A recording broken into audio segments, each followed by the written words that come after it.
Good morning, hello friend, नमस्ते, आदाब, सत श्री अकाल। कैसे हैं आप सभी लोग। क्रेजी तनिष्क में आपका हार्दिक स्वागत है। फ्रेंड, जैसे कि मैं आप सभी को पहले बता चुकी हूं कि 1813 घोषणा पत्र, 1833 घोषणा पत्र, उसके बाद लॉर्ड मैकाले, उसके बाद वुड, उसके बाद कर्जन, ये सभी को पढ़ा चुकी हूँ। और मैं सोची कि अगर मैं आपको नया टॉपिक पढ़ाऊँगी आज तो धीरे धीरे क्वेश्चन जो है हम लोग का ज़्यादा हो जाएगा, और फिर बीच बीच में आप लोगों को क्वेश्चन भी पर करवाती रहूँगी, जिससे आप लोगों के लिए कोई दिक्कत ना हो। तो चलिए, आज मैं आप सभी को क्वेश्चन, इन सब से रिलेटिव जो क्वेश्चन हैं उनको लेकर आई हूँ और आप सभी को बताऊँगी। देखिए फ्रेंड, किस तरह क्वेश्चन पूछा गया है। मैं आपको यूपीएस से भी बताऊंगी, आपको आज दो किताब से बताऊंगी कि किस तरह 2018 में पूछा गया है, किस तरह 2017 में पूछा गया है। आप सभी देखिए किस तरह क्वेश्चन आया है। देखिए, जैसे कि अगर मान लीजिए, जैसे कि ईसाई मिशनरियों का जो शैक्षिक प्रयास था, तो उससे एक क्वेश्चन आपको पूछा गया है कि जो कलकत्ता, यानी यहाँ पर देखिए कि कलकत्ता जो है, कलकत्ता मदरसा किस सन में खोला गया, यानी कलकत्ता मदरसा किस सन में खोला गया था। तो हम आपको लोगों को वहाँ पर बताए थे कि जो ईसाई मिशनरी हैं, जब शिक्षा का प्रयास बढ़ा था तो इसको आगे लेकर आए, इसे आधुनिक शिक्षा का प्रवर्तक भी कहा जाता है। उसके बाद क्या हुआ कि उसमें मैं आप सभी को बताई थी कि मिशनरियों ने सन 1729 ईस्वी में कलकत्ता में एक दान आश्रित विद्यालय की स्थापना की थी। इसी प्रकार फ्री में क्या था कि 1789 में फ्री स्कूल सोसाइटी की स्थापना की थी। ठीक है, इन सभी को मैं आप सभी को बताई थी। उसके बाद क्या था कि जो मिशनरी थे, इसमें जो जब ईस्ट इंडिया कंपनी का इन्होंने शैक्षिक प्रयास किया, तो सर्वप्रथम क्या था, 1781 में प्रथम गवर्नर जनरल जो थे वारेन हेस्टिंग्स जो थे, उनके द्वारा कलकत्ता मदरसा की स्थापना की गई। किसके द्वारा? वारेन हेस्टिंग्स के द्वारा। क्या स्थापना की गई? कलकत्ता मदरसा की स्थापना की गई। और उसके बाद क्या था, 1791 में जॉन डंकन ने अपने प्रयास से बनारस संस्कृत कॉलेज की स्थापना की।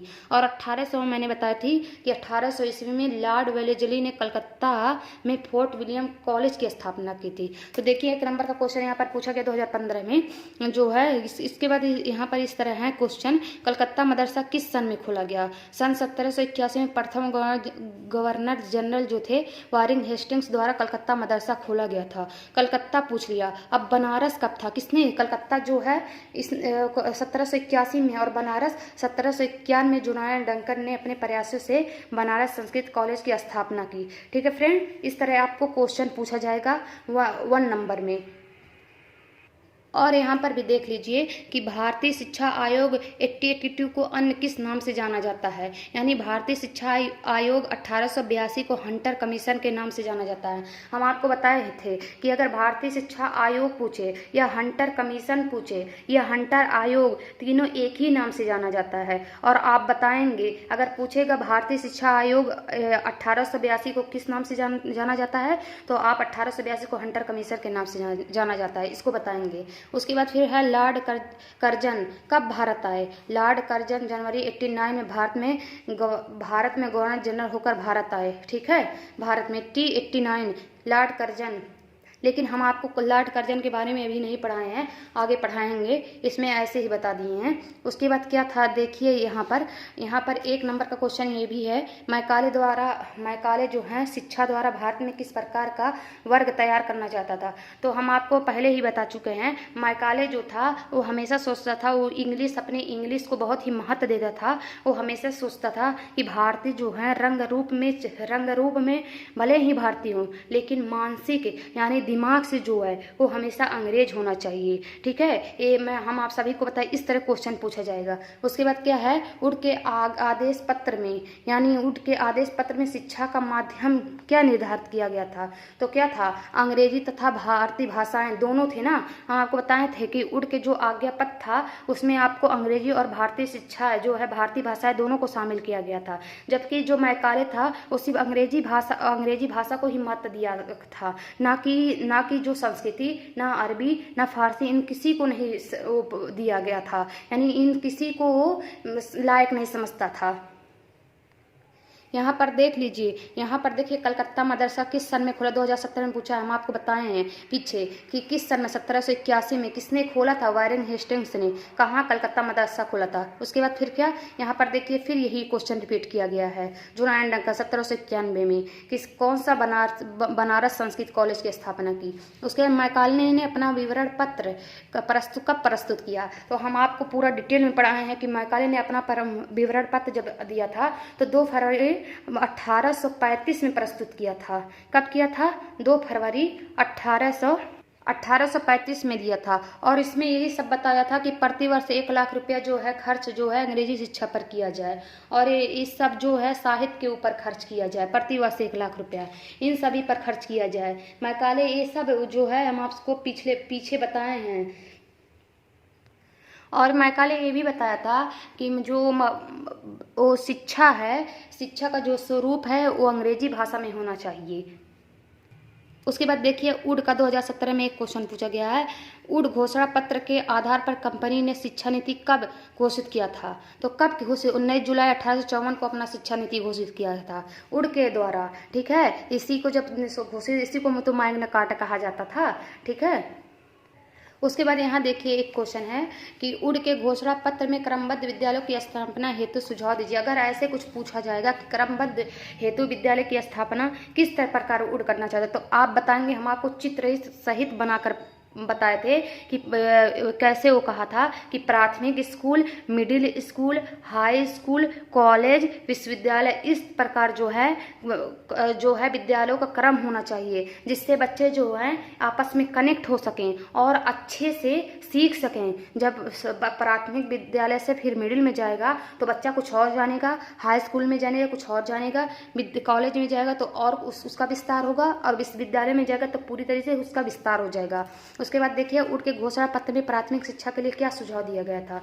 तो उड के घोषणा पत्र में जो है प्राथमिक, उसमें ये कहा गया था कि घोषणा पत्र में प्राथमिक शिक्षा का प्रोत्साहन दिया जाए। यानी जो प्राथमिक शिक्षा हो उससे जो उससे क्या है, उससे उसको प्रोत्साहन दिया जाए, लोगों को प्राथमिक शिक्षा से जोड़ा जाए। तब यानी जो है जो बड़े बड़े लोग, धनी वर्ग के लोग हैं, शिक्षा भार को संवहन करें, यानी अपने ऊपर लें। लेकिन और प्राथमिक शिक्षा को जो है जब आपस में जोड़ेंगे तो बच्चे उससे कनेक्ट होंगे। ये सब था।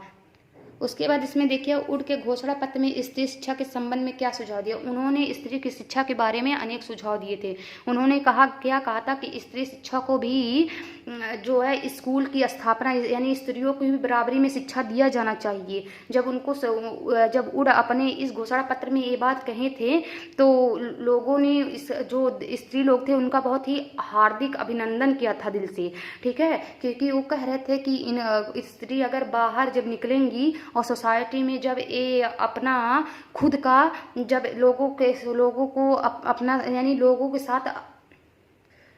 साथ जब कनेक्ट होंगी और शिक्षा का जब प्रसार, यानी लोगों के साथ कनेक्ट होकर जब शिक्षा को लेंगी तो इनका भी विस्तार होगा। इस प्रकार उड ने स्त्री शिक्षा पर बल दिया। उसके बाद क्या था, शिक्षकों की प्रशिक्षण पर उड की विचार स्पष्ट कीजिए। अगर तो इसमें क्या था कि उड जो थे वो कहे थे कि जो शिक्षक हैं उन्होंने पहली बात कहा था कि शिक्षकों को ट्रेनिंग दिया जाए, शिक्षकों को प्रशिक्षण दिया जाए, ताकि वो जब प्रशिक्षण पाएंगे तो बच्चों को अच्छे से वो देख लेंगे, यानी बच्चों को केयर खुद कर सकते हैं, बच्चों को अच्छी तरह से शिक्षा में ढाल सकते हैं। इस तरह उड ने उनकी बात, यानी प्रशिक्षण की बात कही थी पहली बार।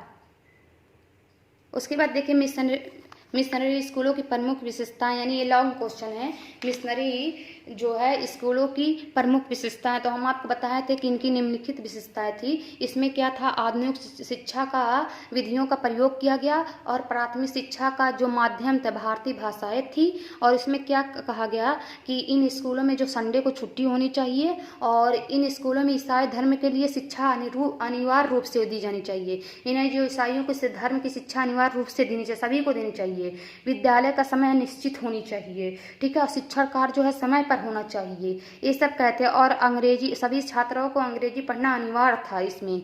और जो ये सभी जो थे इसमें प्रमुख इनकी विशेषताएं थी। उसके बाद एक है प्राच्य और पश्चातवाद विवाद। ये हम आपको पहले पीछे बताएं, 2015 में का क्वेश्चन है कि प्राच्य और पाश्चात्यवाद विवाद क्या था कि जो 1813 में घोषणा पत्र आई थी, तो उसमें जो है जो यहाँ कंपनी में, ईस्ट इंडिया कंपनी में काम करने वाले जो कर्मचारी थे, तो जो अपने यानी पुराने धर्म की कुछ लोग पक्ष ले रहे थे, कुछ लोग जो है अंग्रेजी धर्म का पक्ष ले रहे थे। तो जो अपने धर्म का पक्ष ले, जैसे कि जो फारसी, उर्दू, संस्कृति, इन सभी को जो मानते थे, तो सोच रहे थे कि इनका जो है विस्तार इस प्रकार किया जाए।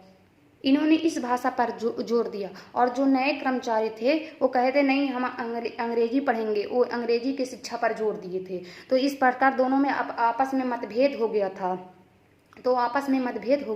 था। तो इसी के लिए, सुधार के लिए तो लॉर्ड मैकाले को बुलाया गया था। ये हम आपको पूरी तरीके से बताए हैं। आप वीडियो को देखिएगा, रिवाइज करके देखिएगा और देखिए इस तरह क्वेश्चन पूछा जाएगा। ये आपको हिंट बता दे रहे हैं कि इस तरह क्वेश्चन आपको पूछा जा सकता है। और आप अगर वीडियो को देख रहे हैं सही से, क्वेश्चन को फिर देख रहे हैं, तो आपको क्लियर, यानी पॉइंट टू पॉइंट देख रहे हैं, तो आपको एकदम क्लियर होता हुआ चला जाएगा। उसके बाद यहाँ पर देखिए कि भारतीय शिक्षा में मैकाले का क्या योगदान है। 2015 का क्वेश्चन है। तो मैकाले का निम्नलिखित योगदान था, क्योंकि दादा भाई नौरोजी ने मैकाले का प्रशंसा करते हुए क्या कहे थे कि मैकाले जो भी किए हमारे देश में, लेकिन उसके इरादे जो है नेक थे। उससे हमारी संस्कृति पर जो आरोप लगाया, उसको हमें उसकी उदारता पूर्वक भूल जानी चाहिए, क्योंकि वो अज्ञान था। ठीक है, इसके लिए हमें उसे क्षमा कर देनी चाहिए। और क्या था, मैकाले जब भारत में जो भारतीय शिक्षा का अग्रदूत माना जाता है, ये ऐसा पहला शख्स था जिन्होंने प्राच्य और पाश्चात्यवाद विवाद जो है समाप्त किया था। और आधुनिक शिक्षा का नींव इसी से ही पड़ा था, मैकाले से ही पड़ा था। ठीक है, तो ये सब इसका योगदान था, प्रमुख योगदान था। यहाँ पर देखिए वुड का घोषणा पत्र, यानी जब वुड का घोषणा पत्र जो है, इसके प्रमुख क्या दोष थे। तो देखिए यहाँ पर देखिए, पहले 2016 में हंटर कमीशन की क्या विशेषताएं थी। हंटर कमीशन की शिक्षा पर दायित्व भारतीयों को देने का सुझाव दिया था। इससे इसका सुझाव राष्ट्रीय चेतना जागृत हुई। बहुत कुछ हुआ था। ठीक है, सिर्फ राष्ट्रीय चेतना उस समय जो है, हंटर कमीशन जब हुआ था, राष्ट्रीय चेतना जागृत हुआ था। और इसमें क्या था, दूसरा था क्या था कि अगर आपको जैसे यहाँ पर एक पॉइंट, अगर मतलब एक नंबर का क्वेश्चन है तो आप एक ही लिखे, और अगर मतलब लॉन्ग है तो इसमें और बढ़ा देंगे कि ईसाई मिशनरियों का जो भारतीय शिक्षा में प्रमुख स्थान दिए थे हंटर, ईसाई मिशनरियों को भारतीय शिक्षा में प्रमुख स्थान जो वो मिशनरी दिए थे। ठीक है, तो हंटर आयोग ने भारतीय शिक्षा के साथ बड़ा उपकार किया था। यानी प्रथम जब ये प्रमुख स्थान दिया हंटर, तो इसमें बहुत बड़ा उपकार कर दिया था। नहीं तो क्या था, ईसनरी के हम अधीन हो जाते। ठीक है, जो ईसाई थे उसके अधीन हो जाते। जिस तरह वो शिक्षा देते उस तरह हम शिक्षा लेते, जो वो कहते उसी तरह हम वो करते हैं, क्योंकि हमारी जो स्वतंत्रता थी उसके बंदिश में आ जाती, उसके अधीन हो जाता। ठीक है, ये सब था। उसके बाद क्या था इसमें कि भारतीयों को जैसे छात्राओं की संख्या में वृद्धि भी हो गई थी, सहायता अनुदान प्रदान में भी वृद्धि हुई थी। ठीक है, उसके बाद क्या था, पाठ्यक्रमों के व्यवहारिक विषयों का समावेशन करने का सुझाव भी यहीं से हुआ था। क्या, कहाँ से, जो ये मिशनरी थे, वो क्या नाम है, हंटर कमीशन, जो ये क्या कहते हैं, हंटर कमीशन था। इसकी विशेषताएं अगर पूछेगी तो आयोग ने पाठ्यक्रम में व्यवहारिक विषयों का समावेशन, यानी अलग अलग विषयों का जो जुड़ाव है उसको सुझाव इन्होंने ही दिए थे, यानी एक साथ जोड़कर पढ़ाया जाए। अगर वुड के घोषणा पत्र का दोष, 4 दोष बोला जाएगा, तो आप लिख लीजिए कि वुड के घोषणा पत्र के निम्नलिखित दोष थे। कौन कौन से दोष थे जो निम्न हैं, जो इस प्रकार हैं। यानी केवल उन्हीं लोग को राज की सेवा यानी राज की सेवा के लिए योग्य माना जाता था जो अंग्रेजी पढ़ा लिखा हो, उन्हीं को ही प्राथमिकता दी जाती है। ये लिख दीजिएगा, प्रमुख दोष था। दूसरा क्या था कि जो यूरोपीय ज्ञान विज्ञान की महत्ता देने के कारण जो देसी विद्यालय जो है विलुप्त हो गए थे।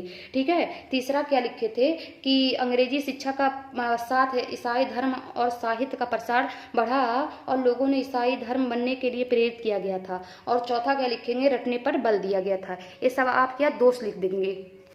उसके बाद यहाँ पर देखिए, मैकाले को भारतीय शिक्षा का अग्रदूत माना जाता है। लिखिए बिल्कुल, मैकाले को भारतीय शिक्षा का अग्रदूत बिल्कुल माना जाता है, क्योंकि ये ऐसे ही व्यक्ति थे जिन्होंने प्राच्य और पाश्चात्य दोनों विवाद समाप्त किए थे। और जो है जब ये दोनों विवाद समाप्त किए थे, तभी तो आधुनिक अंग्रेजी शिक्षा का नींव पड़ी थी। तो ये सब क्या थी, ये सब इसीलिए तो मैकाले को अग्रदूत माना जाता था।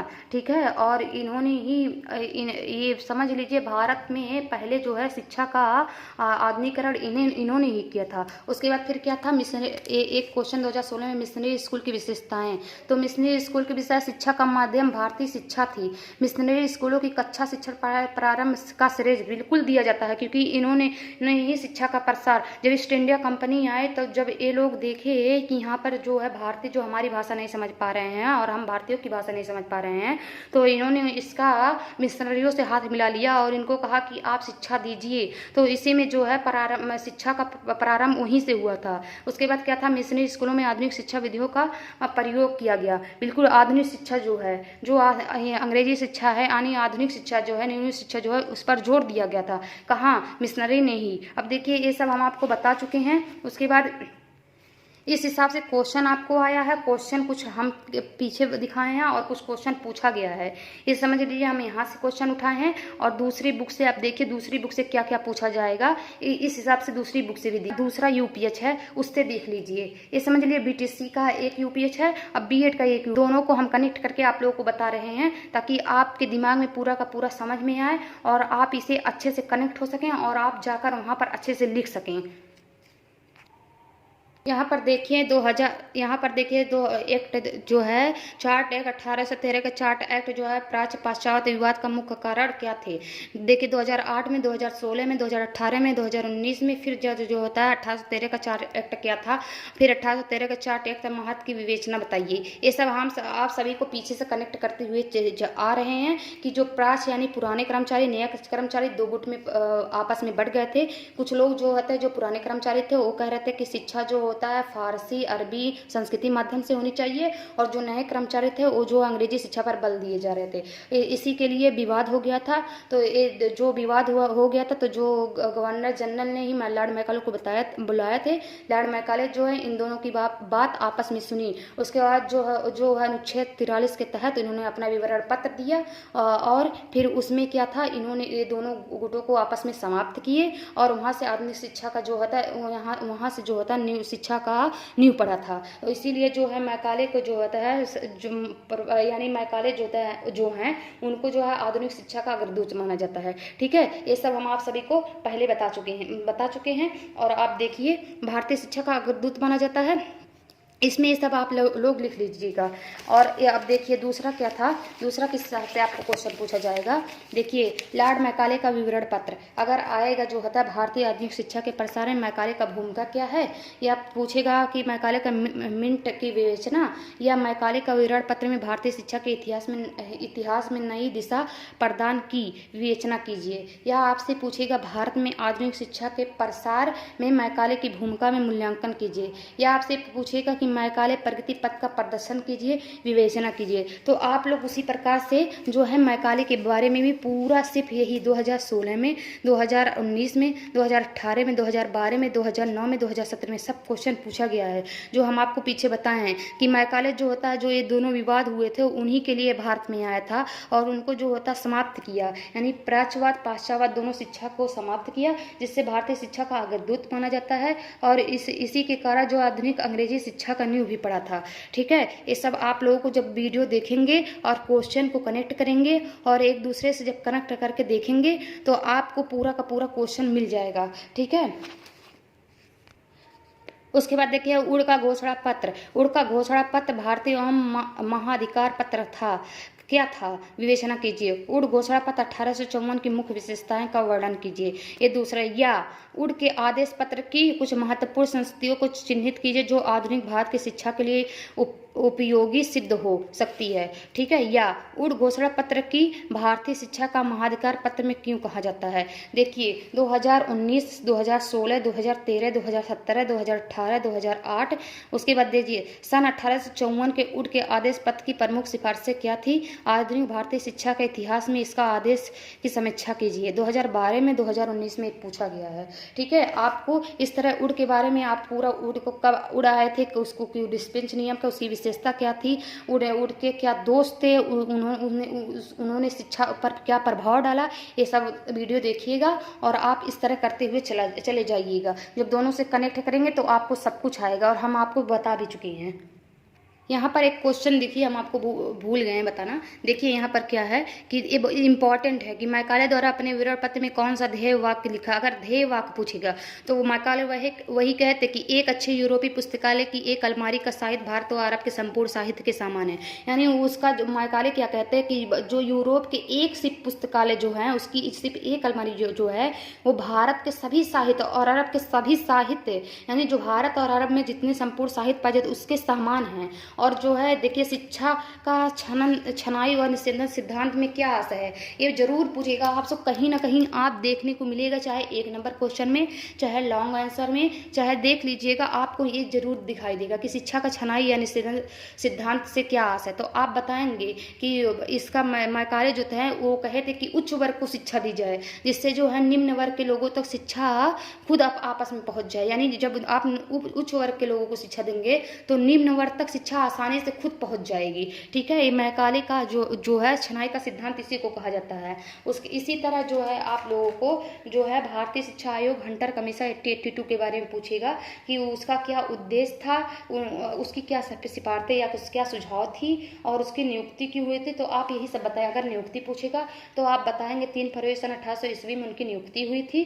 ठीक है, हंटर समिति थी और इसमें क्या था, इसमें 30 सदस्य थे जिसमें 7 भारतीय थे। उसके बाद अगर उद्देश्य पूछेगा तो आप बताएंगे उसका निम्नलिखित उद्देश्य थे, जैसे क्या सुझाव था, जैसे आप बताएंगे कि प्राथमिक शिक्षा का प्रसार करना, उसके बाद जन साधारण प्राथमिक शिक्षा का प्रबंधन का प्रसार करना, माध्यमिक शिक्षा का प्रसार करना, यानी जो उड़ थे उसका व्यापक रूप यही फैलाए थे कौन, हंटर समिति। और आप क्या बताएंगे कि उच्च शिक्षा विभाग में यानी जो होता है स्त्री शिक्षा पर जोर दिए, मुस्लिम शिक्षा पर जोर दिए, हरिजन शिक्षा की पिछड़े वर्ग की शिक्षा पर जोर दिए। अगर आपके लिए गुण पूछेगा तो आप बताएंगे हम आपको बताए हैं कि वही जो है पाठ्यक्रमों में जो व्यवहारिक विषयों का समावेशन हो ये बताएंगे। और मिशनरी जो है ईसाई मिशनरी भारतीय शिक्षा पर प्रमुख स्थान न देकर हंटर आयोग ने बहुत ही उपकार किए भारतीयों पर, नहीं तो भारतीय जो होता है मिशनरियों के अधीन हो जाते।